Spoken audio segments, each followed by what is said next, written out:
उसका नतीजा जो है वो आप देख रहे हैं कि लोग जिंदगी और मौत से जंग, अपनी लड़ाई जो है उनकी जारी है। हमारे साथ यहाँ पर तमाम लोग मौजूद हैं। जस्ट अलाया अपार्टमेंट के बगल की ही एक बिल्डिंग है, इसमें रहते और कहीं ना कहीं से इन्हीं की मदद से ही आज जो एम्बुलेंस है, जो जेसीबी है, जो क्रेन है और उसी के साथ जो भी मशीनें हैं वो इन्हीं की मदद से पहुंची। क्यों? क्योंकि इन्होंने अपनी बिल्डिंग के रास्ते को तोड़वाया। हमारे साथ तमाम लोग मौजूद हैं। ये बताइए, ये यजदान बिल्डर के द्वारा ये बिल्डिंग बनवाई गई है, अवैध बिल्डिंग है, कैसे देख रहे हैं इसको?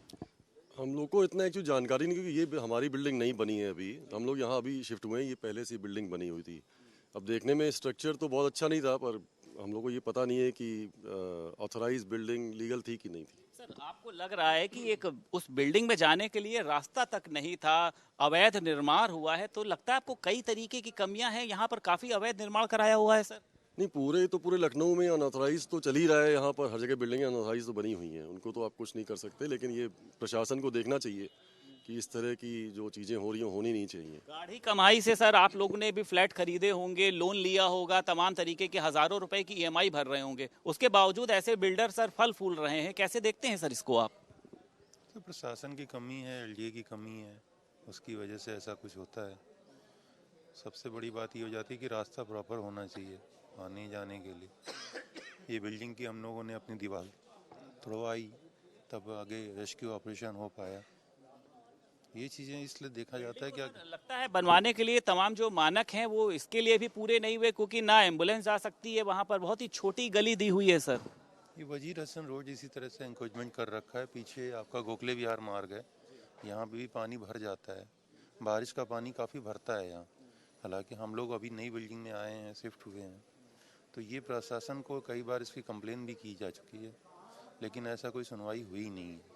हमारे साथ यहाँ पर तमाम महिलाएं भी मौजूद हैं। मैम, महिलाएं भी जो हैं वो इस बिल्डिंग के गिरने से अंदर फंसी रही हैं। सबसे तो पहले कैसे देखती हैं आप इस दर्द को?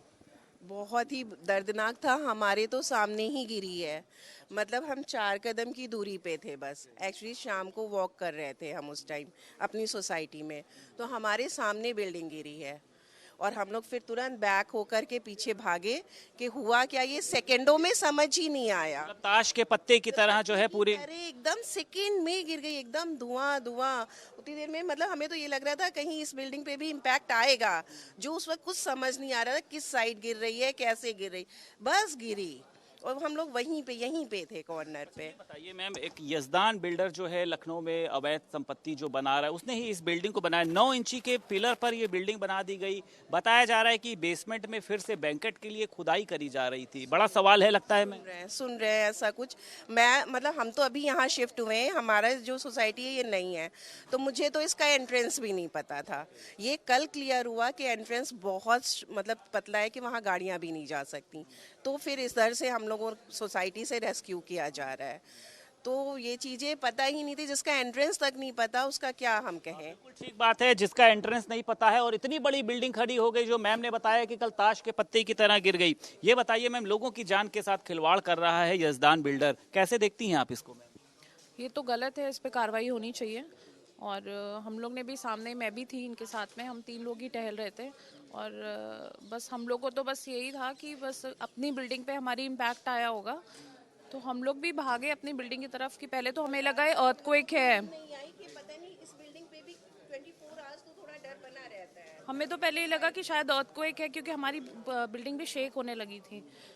ऊपर जाके फिर हम लोग अपने अपने घर से निकले, सब हिल गई थी सारी। जो यजदान ने अपनी एक अवैध बिल्डिंग बनाई, उसी के साथ साथ उसकी बिल्डिंग की वजह से अन्य बिल्डिंगों पर भी कहीं ना कहीं से एक जो खतरा है वो मंडरा रहा है। हमारे साथ मैडम मौजूद हैं। ये बताइए क्या हुआ था जब ये बिल्डिंग गिरी? हम तो नीचे थे, बच्चे ऊपर थे, तो बच्चे बता रहे थे कि एकदम बहुत बड़ा शेक था। उनको तो लगा कि अर्थक्वेक आया है, बच्चों को। उन्हें ये नहीं पता था ये बिल्डिंग गिरी है, तो उसकी धमक थी जिससे ये पूरी बिल्डिंग हिल गई थी। तो वो तो अर्थक्वेक समझ रहे थे बच्चे तो। मैडम ये बताइए, बिना नक्शे के पास कराए हुए इतनी बड़ी बिल्डिंग बन गई आपके घर के पास में, जो कल गिर गई। 17 से ज्यादा लोग कहीं ना कहीं से इसमें फंसे रहे थे, कैसे देखती हैं मैम? लगता है ये जो यजदान बिल्डर जैसे अवैध बिल्डर हैं, इन पर लगाम लगनी चाहिए मैम? सर एक्चुअली पता किसी को नहीं है। आप बाय स्टैंडर्ड से पूछ रहे हो, नक्शा था, इलीगल था, ऑथराइज, ये तो फिर अथॉरिटीज़ लखनऊ अथॉरिटी सवाल है मैम कि इस बिल्डिंग का नक्शा पास नहीं था, 9 इंची के पिलर थे। आप देख रही हैं ये पिलर जो है इसकी क्या इंचेस होंगे। बिल्डिंग 9 इंच के पिलर पर थी और खुदाई जो है वो फिर से करी जा रही थी बैंकेट हॉल बनाने के लिए। बिल्कुल सर, ये तो लखनऊ अथॉरिटीज को चेक करना चाहिए। बेसिकली हम लोग तो कुछ नहीं। कैसे उन्होंने गवर्नमेंट नक्शा तो मैम पास ही नहीं था, यहाँ पर तो आपको पता है पैसा देकर आप कुछ भी करवाइए, लेकिन लगता है कि सवाल खड़े होते हैं। बिल्कुल होते हैं। सब ऐसे जब इंस्टेंसेस होते हैं, इतनी लॉस ऑफ लाइफ होती है, तो सवाल जरूर खड़े होते हैं। बिल्कुल ठीक बात है। जिस तरीके से यजदान बिल्डर का लगातार इसमें नाम सामने आ रहा है कि उसने मानकों के विपरीत इस बिल्डिंग को बनाया, नक्शा तक नहीं पास था, 9 इंची के पिलर पर यह पूरी बिल्डिंग बना दी गई जो कल ताश के पत्तों की तरह कह सकते हैं कि गिर गई, जिसमें तमाम लोग कहीं ना कहीं से फंसे रहे हैं। अब ऐसे में ये देखने वाली बात है कि शासन है, प्रशासन है, सरकार है, किस तरीके से यजदान बिल्डर के ऊपर कार्रवाई करता है। लखनऊ से वीडियो जर्नलिस्ट अरविंद के साथ संदीप खेर, भारत समाचार। इस पे कर लें।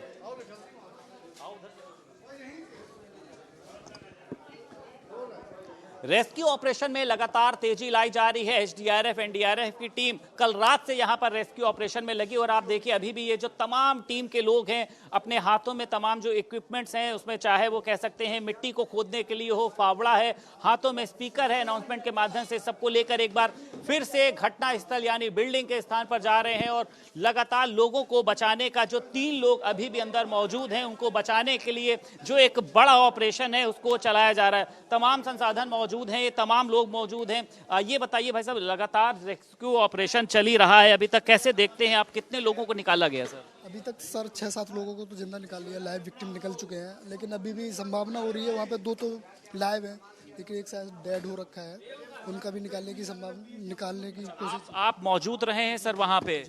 जी। क्या जानकारी निकल कर आ रही, एक के क्या मतलब? एक तो बिल्कुल लाइव विक्टिम है जिससे बात हो रखी है, अभी भी बात हो रही है, लेकिन एक अनकॉन्शियस हो रखा है बंदा, जिसके बारे में कह नहीं सकते लाइव है या। जी, उससे बातचीत नहीं हो पाई है किसी से बातचीत नहीं हो पा रही है क्योंकि जिस तरफ से हम निकाल रहे थे उस तरफ उसके पैर है, दूसरी तरफ सिर है, मलबा निकाला जा रहा है, उसको निकालने की कोशिश जारी है अभी भी। क्या लगता है कि ऑपरेशन को करने में दिक्कतें आई हैं एसडीआरएफ की टीम के साथ? दिक्कत तो सर आप बिल्डिंग को देख के तो दिक्कत। ठीक बात है। तमाम जो एसडीआरएफ की टीम के लोग हैं वो हमारे साथ मौजूद हैं, लगातार अपने जो इक्विपमेंट्स है आप देख सकते हैं उसको लेकर घटनास्थल पर पहुंच रहे हैं। हालांकि 3 लोग जो हैं वो अंदर अभी भी फंसे हुए हैं, जिसमें ये है कि 2 लोगों से लगातार जो बातचीत की कोशिश है वो करी जा रही है। एक जो आदमी है वो अंदर मौजूद है, बताया जा रहा है कि वो अनकॉन्शियस की स्थिति में है। ऊपर वाले से दुआ है कि वो आदमी जो है वो ठीक ठाक रहे, लेकिन कहीं ना कहीं से जब तक तीनों लोग सुरक्षित बाहर नहीं निकल जाते हैं तब तक भगवान से प्रार्थना करने की जरूरत है कि जो भी हालात रहें वो सामान्य रहें और तीनों लोगों को सकुशल वापस निकाला जा सके। लखनऊ से वीडियो जर्नलिस्ट अरविंद के साथ संदीप खेर, भारत समाचार।